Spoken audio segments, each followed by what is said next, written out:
In 2015 I was visiting some friends over the 4th of July holiday weekend up in an area of northern Minnesota which sits between the Chippewa National Forest and the Superior National Forest. The area where their farm sits is out by itself, and I'm not sure if the forest behind their land is officially part of the Chippewa Forest, but if it's not, then it's probably the only piece of land between their farm and the National Forest. We didn't shoot any fireworks, and this was the night before the 4th, the night I had arrived. I got there probably about 2.5 hours before dusk, and we had time for them to feed me a late supper and settle down for some drinks and basically get caught up while shedding that feeling of having been in the car for an extended period of time. Sam and Bonnie had a great life for themselves. One that fit them well anyway. He drove a truck and was gone a good portion of the week, but it allowed them to afford their dream home and 60 acres where he could hunt and fish without worry of being hassled by anybody. Bonnie had done many odd jobs, mostly part-time over the years, which allowed her to have raised 2 boys who were going to be good young men. Carl was just about to enter high school, and the younger one, Jess, was a couple of years behind in middle school. On the northmost section of their land they had a lake that overspilled into a swampy area which was too wet to get out into for most of the year, but the dry part of the summer that area got firm enough that the handful of cattle he was raising would sometimes wander down into the area, probably seeking grass which was still tender due to the moisture staying in that area the longest. The entire farm was wooded to some extent, and it got thicker the further back you went until you reached where the lake sits, and then down below the lake is the swampy area which has some scrubby looking trees which I'd bet have thorns. In any case, that area does not look inviting at all. Sam's farm isn't all fenced. About a big third of it is, and that is where he usually keeps the cattle. The fenced part is a rectangle shape which is longer than it is wide, and it stretches down to where he has a little gravity-fed watering spot which is the bottom half of some large-sized barrel-shaped container which he ran a hose to from the lake that sits slightly above that location and to the north. Anyway, the water runs over when the container gets full, and he just lets it run on down, eventually ending up in the swamp. Where the water has run under the fence for the last 10 or more years, it has dug out enough soil that the cattle can get under the fence if they try hard enough, and that's when they make their way down towards the swamp. So when we first heard the cow crying out in distress, Sam wasn't too worried about it. He said something to the effect of, "Damn cow must have got itself stuck in the mud again." Which I took to mean was going to be a nasty job getting it out based on the look on his face. Plus it was near dark now, so we'd be dealing with that as well. Sam said I didn't have to come, but I wasn't going to hang out with his wife, so while he was getting together what he thought we'd need, I slipped into the room they assigned me and put on some old clothes. They have some quad bikes they use to get around on the farm, so the boys climbed on one and I climbed on the back behind Sam, and off we went into the near dark to find a cow stuck in the mud. Sam and I led the way, and instead of stopping and entering the fenced area, we went past the gate and down alongside the fence clear to the other end, but stopped when we reached the other end of where it was fenced off. Sam had the boys going back to the house almost before they had come to a complete stop. We were close behind. I tried to piece together what I had just seen. At first glance there was a lot of blood. A cow, or rather not really a full-grown one, was bawling its head off and kind of standing but not standing because its back looked like it had been broken in two. Not broken like it can't walk broken, but broken in half to the point that its legs were still under the front and back half of the poor thing, but in between where there should have been a nice straight back instead was a V shape, and it had apparently torn apart the animal's main artery that runs along the spine because it was covered in gushing blood. Quite possibly the most horrible thing I have ever seen or will live to see. I don't think the boys had time to see what was really going on, but they were visibly upset when we got back to the house. Sam ordered them into the house and followed behind them long enough to get a rifle and some shells. Then, almost as an afterthought, he reached back into the gun closet and pulled out a pistol and handed it to me, saying whatever did that to his cow was still out there and he had to go back and put the cow out of its misery. Would I cover his back? Of course I would. We got back on the quad and headed back out towards the cow. Oddly, it had stopped crying, and the thought crossed my mind that it had bled out because there was so very much blood when we were there. Probably 15 minutes had passed since we left, so there was a good chance the poor thing had already bled to death. We were coming from the south going north, and the wind that night was blowing steadily out of the west, but not so hard you had to hold onto your hat, but it had enough carry to it that we didn't smell it until after we'd seen its backside. It was on the other side of the fences from where we were, and was scampering into the darkness and gone almost before I was sure I had seen it. The smell was another story. It was the smell of something that had been dead a long time. The odor is distinct and you would know if you had ever encountered it. Sam had raised his rifle in hopes of getting a shot at it, but it was gone too quickly. Still, I kept that pistol handy and allowed Sam to investigate what happened to his cow, and I concentrated on the direction that I had last seen that creature go, and I also kept glancing to our flanks in case the thing was smart enough to try and sneak up on us.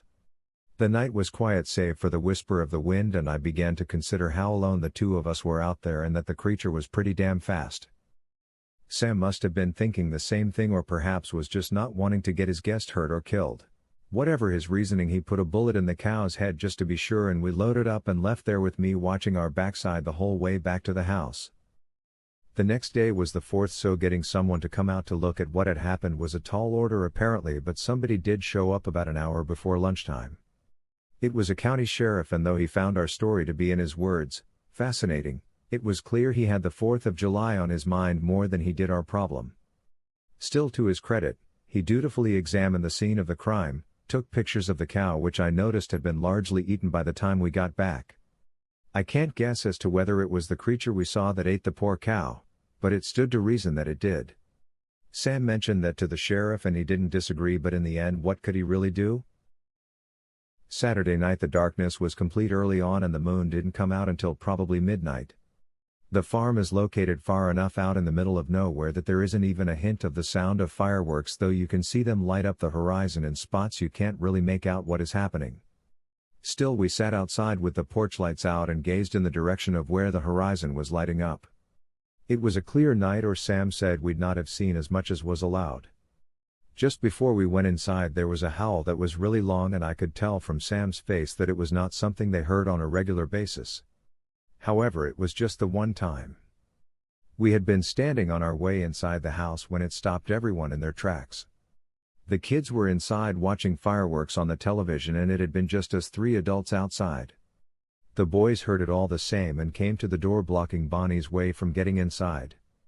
She had been turned the direction towards the howl and was in the process of turning back to go inside when she ran into Carl, which scared her and brought everyone's attention back to where we were and what we were doing, and not on that howl that had come from the north. As mentioned, the howl was a one-time thing, and when Bonnie had recovered from her initial being scared from running into Carl, everyone had a nervous laugh at our own fear of the unknown, and Carl backed up and let Bonnie and the rest of us enter the house. Sam decided about 15 minutes after we had come back into the house that he wanted to take a ride down to the fenced-in area and just look the cows over. I said okay, that I would go with him, and he grabbed his pistol just in case, and we went out and took one of the quads down to where the cattle were kept. We didn't have to go far because all the cattle were up at the end of the fenced area that was closest to the house. Plus they were huddled and I could hear them not exactly crying, but you could tell they were uneasy. I think if it had been a big herd of cattle that there would have been a stampede, but instead they had settled for huddling into the corner of the property closest to where the house was located. Earlier that day Sam had taken what was left of the cow that had been killed and he dragged it to the far corner of the fenced-in area and left what was remaining of the carcass there for the coyotes to eat. Plus he said if whatever did do the killing came back, maybe it would settle for what was left of its kill from the night before. That made sense to me. Anyways, we drove past the gate into the fenced-in area and drove back down to the far end of the fenced area, but there was nothing going on. I thought I heard something down in the swamp area, but by the time we got the quad's headlight positioned so we could see down that way, there was nothing to see. Between where we were located, the fenced area came to a 90-degree angle, which actually put 2 fences between us and the swampy area of his property. We were basically in the same spot we had been the night before when he had the chance to shoot the creature. Admittedly a very brief opportunity. We could have driven on up and went around the corner of the fenced area, but instead Sam chose to just turn the quad back for home, and we patrolled past the nervous cows again, and then when he went on up to the house and stopped, he turned off the quad, killing the lights, but didn't get off the bike. Instead he said hang on a few seconds. We listened to the cows, which were still uneasy and noisy. After doing this for about a minute or two, he started the quad up again and we took off back towards the cattle, but this time with the lights out. If it wasn't so big we probably would not have seen it, but it towered over the cattle by a good 3 or more feet when it was standing on 2 legs. The thing was black as the night and it had yellow eyes that glared back at the headlight when Sam flicked it on. We were probably about 30 yards from where it was with the handful of cattle between us and it. The thing snarled, It had a dog-looking face with a short snout that wrinkled when it snarled at us. It let out a growl and disappeared below our line of sight, hidden by the bodies of the cattle. Sam raced the quad over to that side of the fenced area and came to a stop where his property line is and aimed the quad's light down the length of the fence. We both had flashlights, but they were no match for the light on the quad and there was nothing to see. None of us slept much that night, and about 3 in the morning I heard another of those howls. However, the next morning all the cattle were still alive, but the carcass of that dead cow had been picked over. Whether by coyotes or the creature was anybody's guess. I went home that next day, but I stayed in touch with Sam for the next couple of weeks. He had chosen to stay home, so he took some vacation time and watched over the farm that coming weeks. There was no further incidents, not even any howling up to the end of the 2 weeks that Sam stayed home. Even after that there were no more howls or incidents with the cattle. Sam came to believe that whatever it was that we saw, was something that must migrate or perhaps was just in transit to another location, but he doesn't think it lives there in that area.